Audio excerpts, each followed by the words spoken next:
بسم اللہ الرحمن الرحیم۔ السلام علیکم۔ ویڈیو کو دیکھنے والے سبھی دوستوں کو راشد وائس کی جانب سے خوش آمدید۔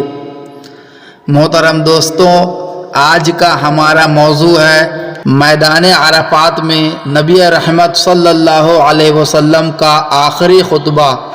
میدان عرفات میں آخری نبی رحمت محمد رسول اللہ صلی اللہ علیہ وسلم نے 9 ذی الحجہ 10 ہجری کو آخری خطبہ حج دیا تھا۔ آئیے اس خطبے کے اہم نکات کو دہرا لیں، کیونکہ ہمارے نبی صلی اللہ علیہ وسلم کے حدیث پاک کا مفہوم ہے۔ حضرت محمد مصطفیٰ صلی اللہ علیہ وسلم نے فرمایا، میری ان باتوں کو دوسروں تک پہنچائے۔ اے لوگوں سنو، مجھے نہیں لگتا کہ اگلے سال میں تمہارے درمیان موجود رہوں گا۔ میری باتوں کو بہت غور سے سنو اور ان کو ان لوگوں تک پہنچاؤ جو یہاں نہیں پہنچ سکے۔ اے لوگوں، جس طرح آج کا یہ دن، یہ مہینہ اور یہ جگہ عزت و حرمت والے ہیں، بالکل اسی طرح دوسرے مسلمانوں کی زندگی، عزت اور مال حرمت والے ہیں۔ لوگوں کے مال اور امانتیں ان کو واپس کرو، کسی کو تنگ نہ کرو، کسی کا نقصان نہ کرو، تاکہ تم بھی محفوظ رہو۔ یاد رکھو، تمہیں اللہ سے ملنا ہے اور اللہ تم سے تمہارے اعمال کے بارے میں سوال کرے گا۔ اللہ نے سود کو ختم کر دیا ہے، اس لیے آج سے سارا سود ختم کر دو، معاف کر دو۔ تم عورتوں پر حق رکھتے ہو اور وہ تم پر حق رکھتی ہے۔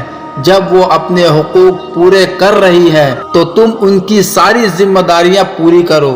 عورتوں کے بارے میں نرمی کا رویہ قائم رکھو، کیونکہ وہ تمہاری شراکت دار اور بے لوث خدمت گزار رہتی ہے۔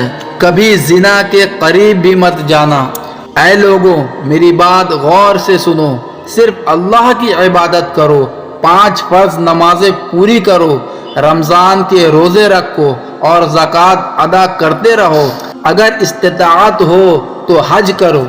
ہر مسلمان دوسرے مسلمان کا بھائی ہے، تم سب اللہ کی نظر میں برابر ہو، برتری صرف تقوی کی وجہ سے ہے۔ یاد رکھنا، میرے بعد کوئی نبی نہیں آنے والا، نہ کوئی نیا دین لایا جائے گا۔ میری باتیں اچھی طرح سے سمجھ لو۔ یاد رکھو، تم نے ایک دن اللہ کے سامنے اپنے اعمال کی جواب دہی کے لیے حاضر ہونا ہے۔ خبردار رہو، میرے بعد گمراہ نہ ہو جانا۔ میں تمہارے لیے 2 چیزیں چھوڑ کر جا رہا ہوں، قرآن اور میری سنت۔ اگر تم نے ان کی پیروی کی تو کبھی گمراہ نہیں ہوگے۔ سنو، تم لوگ جو موجود ہو، اس بات کو اگلے لوگوں تک پہنچانا اور وہ پھر اگلے لوگوں کو پہنچائیں، اور یہ ممکن ہے کہ بعد والے میری بات کو پہلے والوں سے زیادہ بہتر سمجھے اور عمل کر سکیں۔ پھر آپ صلی اللہ علیہ وسلم نے آسمان کی طرف چہرہ اٹھایا اور کہا، اے اللہ، تو گواہ رہنا، میں نے تیرا پیغام تیرے بندوں تک پہنچا دیا۔ نوٹ: اللہ ہمیں ان لوگوں میں شامل کرے جو اس پیغام کو سنے، پڑھے اور اس پر عمل کرنے والے بنے اور اس کو آگے پھیلانے والے بنے۔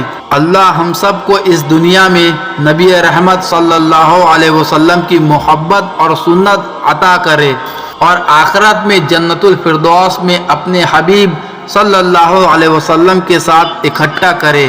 آمین۔